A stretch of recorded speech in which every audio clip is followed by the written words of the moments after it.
నేను ఒకటి చెప్తా అరే నేను చెప్పేది వినవా ఒక్కొక్క ప్రశ్న అడగవయ్యా. నీ పేరేంటి? రామకృష్ణ శ్రీనివాస్. నువ్వు కూడా వంశీకృష్ణ లాగానే ఉండవే. వంశీకృష్ణ కన్నా ఎక్కువ. చూడు వాడే ఆ మదన్ మోహన్ అనేవాడు ఈయన చెప్పాడే, ఆ మదన్ మోహన్ అనేవాడు వంశీకృష్ణ మీద ఆరోపణలు చేసి ఉంటే ఇదే రకంగా రియాక్ట్ అవుతారా? శ్రీనివాస్ మీ వంశీకృష్ణకు కూడా చెప్పు, ఇదే మహిళ మీద ఏదైతే ఆరోపణలు చేశాడో మీ వాడు వంశీకృష్ణ గాడు, అదే మహిళ కమ్మ సామాజిక వర్గానికి చెందిన మహిళ అయితే ఈ ఆరోపణలు చేస్తాడా నేను ప్రశ్నిస్తా ఉన్నా. చెప్పు. మీ వంశీగాడిని అడుగు, వాడు చెప్తాడు బాగా దీనికి సమాధానం. నేను కాదు చెప్పాల్సింది. మదన్ మోహన్ అనేవాడు వంశీగాడిని అప్రోచ్ అయ్యాడా లేదా, ఎందుకు అప్రోచ్ అయ్యాడు, వాళ్ళిద్దరి మధ్యన ఉండేటటువంటి అండర్స్టాండింగ్ ఏంది అన్నటువంటిది మీ వంశీగాడిని అడుగు చెప్తాడు. మా వైపు ఒక మోటు సామెత ఉందండి.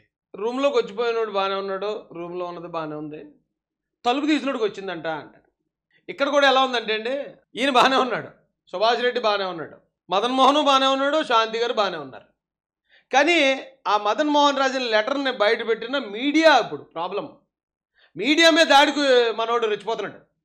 ఇప్పుడు ఆడు చెప్పకూడదట, వీళ్ళు ఎన్ని తప్పులని చేసేయచ్చు, వీళ్ళ మీద ఎన్ని కంప్లైంట్లన్నీ వచ్చేయచ్చు, మీడియా మాత్రం చెప్పకూడదు. మీడియా చెప్పాలంటే సార్ విజయసాయి రెడ్డి సార్ మీ మీద పలానా కంప్లైంట్ వచ్చిందని అంటున్నారు సార్, అది మా టీవీలో వేసుకొచ్చారు సార్ అని సార్ని పర్మిషన్ అడగలట. కానీ ఇదే సార్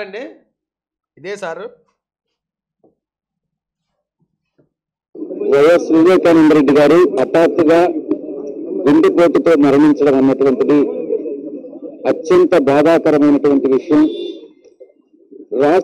మీకు తెలుసలేదు విజయసాయి రెడ్డి గారు ఈ పాప మీద తగిలేసింది మీకు. వివేకానంద రెడ్డి గారు చావుని దారి తప్పించడానికి మీరు ఎలాగైతే తప్పుడు వార్తను కన్ఫర్మ్ చేసుకోకుండా, అక్కడ అడగకుండా బాడీ ఏ పొజిషన్లో ఉంది, బ్లడ్ ఉందా, కత్తితో నరికారా, గొడ్డలతో నరికారా, బాడీ బాత్రూంలో ఉందా, ఎక్కడుందా అనేది తెలుసుకోకుండా, లేదా తెలుసుకునే దాన్ని తప్పుతో పట్టించడానికి మీడియా ముందుకు వచ్చి గుండెపోటు అన్నారు చూడండి. ఇవాళ సేమ్ అది రిపీట్ అయిపోయినట్టు అనిపించట్లేదు మీకు? ఎవరో కంప్లైంట్ రాస్తే అది కన్ఫర్మ్ చేసుకోకుండా ఎలా వేసేది? మరి మీరు ఎలా చెప్పారు?